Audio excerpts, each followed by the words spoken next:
Cards such as the RTX 4090 and AMD's RX 7900 series have gone down fairly favourably with reviewers and gamers alike, but in terms of the mid-range there has been a lot of frustration, with cards such as the RTX 4060 Ti, as well as AMD not doing much better with the RX 7600 just failing to hit the mark.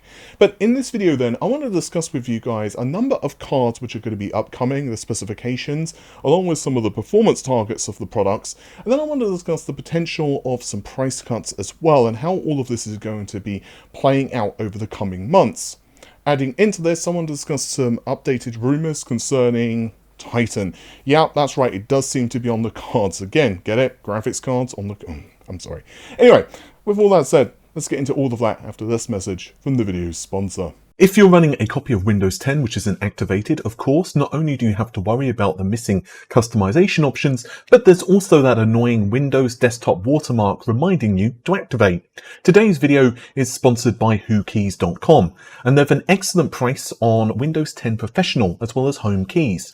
Yeah, and they also of course sell games. I've bought a few Windows 10 keys with my own personal account to test everything was legit and worked in preparation for this sponsored video. You can pick up one of their keys for 25% off using the coupon code RGT in the checkout. There's links to their website in the video description.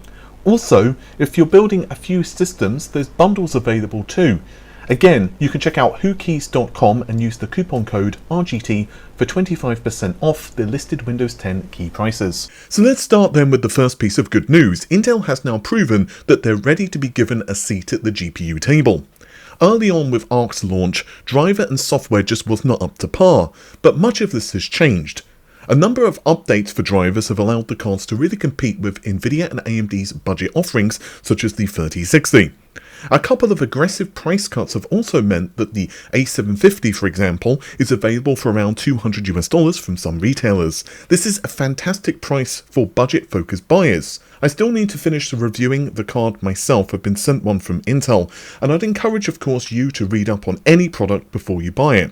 My point is that there are at least some alternatives to Lovelace and RDNA 3, along with, of course, the previous generations. Hopefully, Intel's Battlemage shall continue this trend, and to repeat what I've said previously, Battlemage seems roughly on par with the 4080, possibly a little slower or faster, depending on who's telling me the information, but seems to launch in Q2 of next year. I've also heard rumours that Intel's main focus will be on pricing, particularly for mid-range and lower-end SKUs. Now, sources actually told me that Intel wished to create a mid-range rival to basically kind of emulate what we saw with cards such as the GTX 1060 back in the day. We'll see, of course, whether this is true and if they succeed. But now I want to switch to AMD and Nvidia's list of graphics cards. Names so far seem very much in the air, especially for AMD.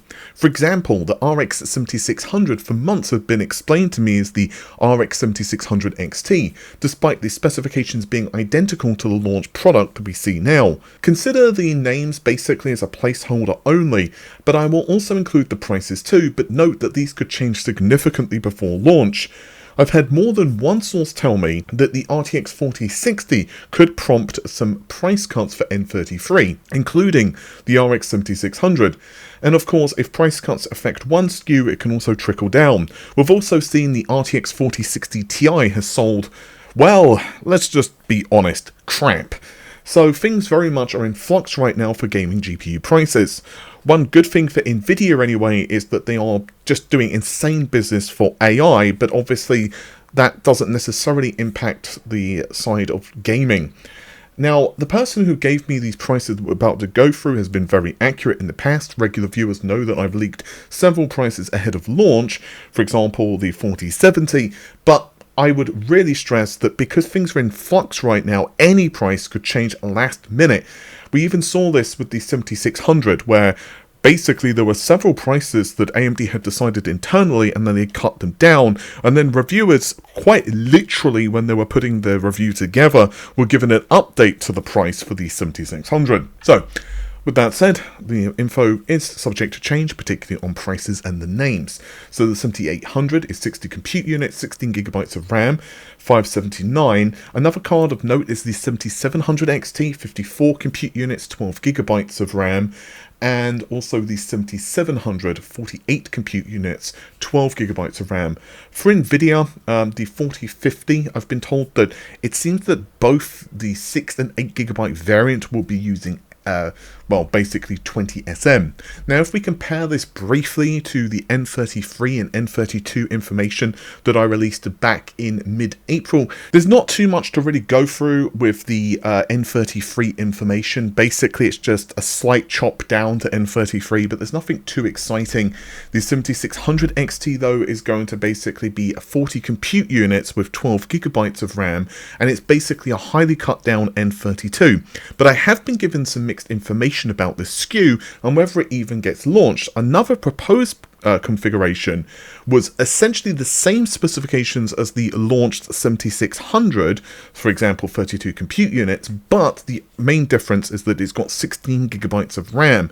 That's according to another source, so we'll have to wait and see what happens with the 7600 XT. Honestly, the 7700 really raises eyebrows because if these prices are accurate, it's not exactly that much cheaper than the 7700 XT. Also, I just want to give another update to the 7800 XTX. Now, this is basically the same product essentially as the W7800 Pro card from AMD, but it now appears dead. So it had 70 compute units, 35 workgroup processors if you prefer, 16 gigabytes of RAM, and 4 MCDs and 64 megabytes of Infinity Cache. But again, this seems like it has been canned. Just to finish off the subject with AMD though, I've heard some very intriguing reports that RDNA 4, and frankly, I'm not too sure what I believe at this point. I've already leaked some elements of RDNA 4 you can see on screen yourself from a previous video, and I do believe some of this is probably been accurate because some of it has come internally from software leaks, for example.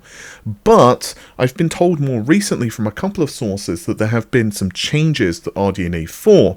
Now, what I do not know is whether the information that's here is actually from the changes or whether it was prior to the changes, and also what exactly has changed.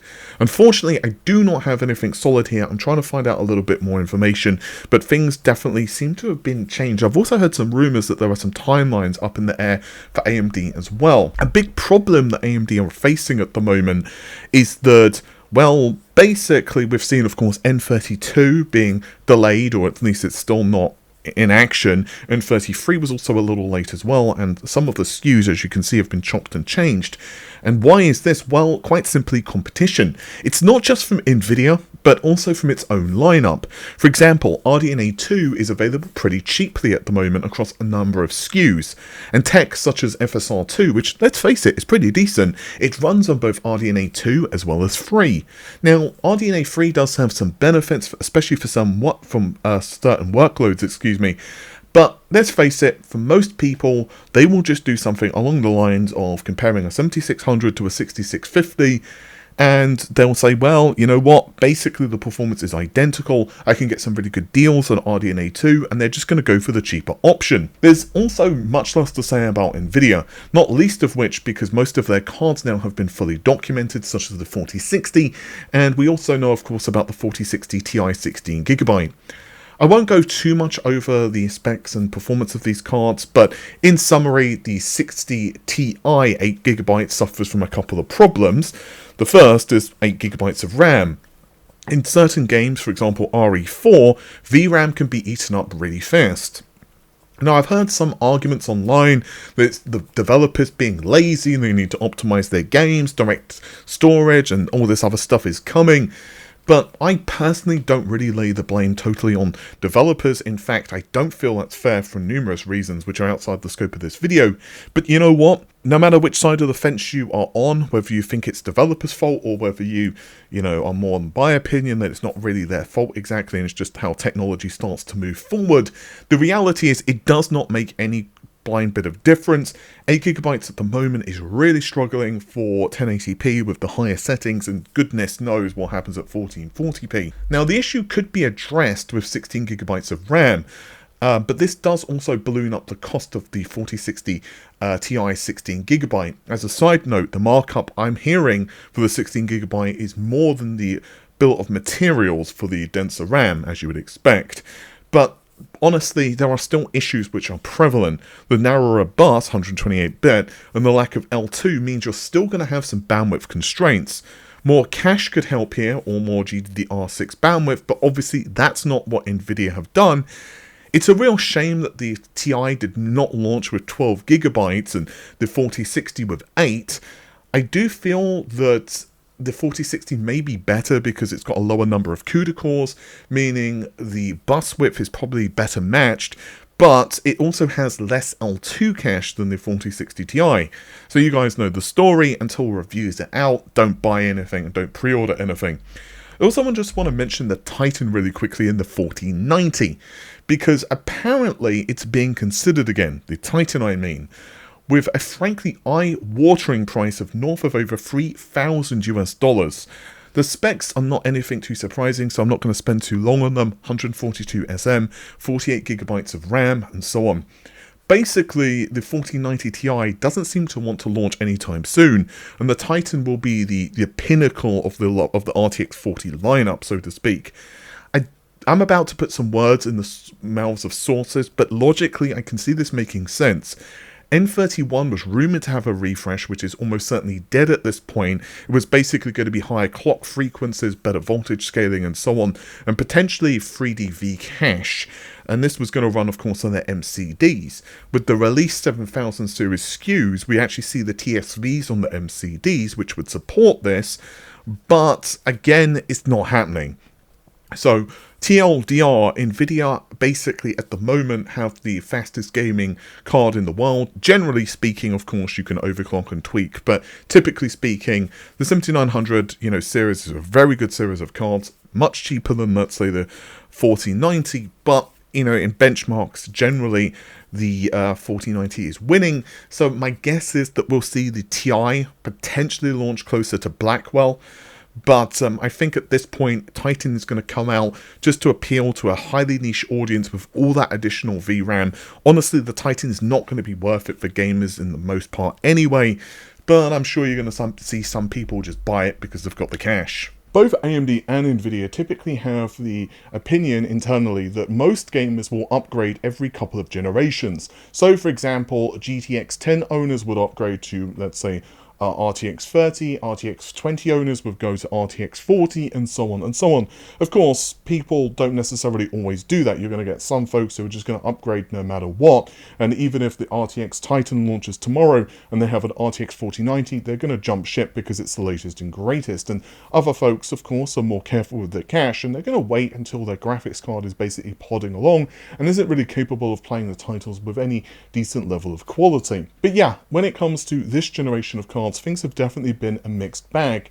I feel that price cuts could honestly fix a lot of the issues, and I have, again, as I mentioned earlier, been hearing that AMD and Nvidia are considering price cuts, especially with N33 based products from AMD.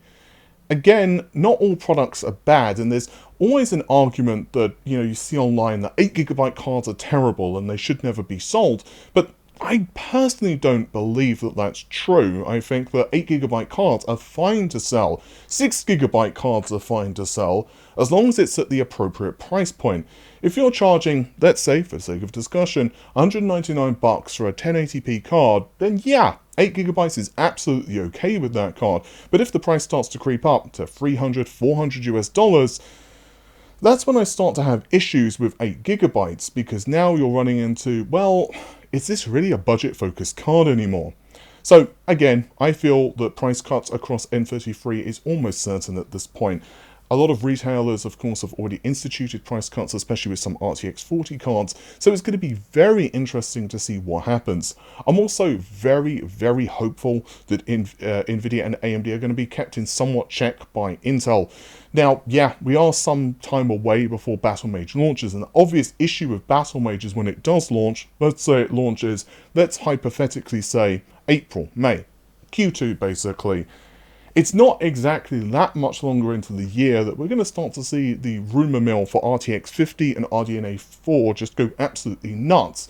However, I feel that if Nvidia and AMD can be competed with in terms of the mid-range, with a good solid card range from Intel, honestly, I think a lot of the frustration and problems that gamers have had throughout this generation can be resolved. Another point, let's just hope that Nvidia yeah, are going to have learned some lessons from this generation. It's going to be very interesting because an earlier rumor that I heard is that Nvidia will launch higher capacity cards on the mid-range and lower. So for example, it would double the VRAM capacity, but again, that doesn't necessarily fix all of the problems. Because let's say there's a 16GB RTX 4060, but it doesn't have enough bandwidth, that doesn't necessarily fix the issues. So yeah, let's hope that we see some price cuts. I'm going to be very interested though what the lower end SKUs from AMD are actually like, and hopefully we're going to see some good competition creeping into the marketplace. With that said guys, take care of yourselves, have an amazing day, bye for now.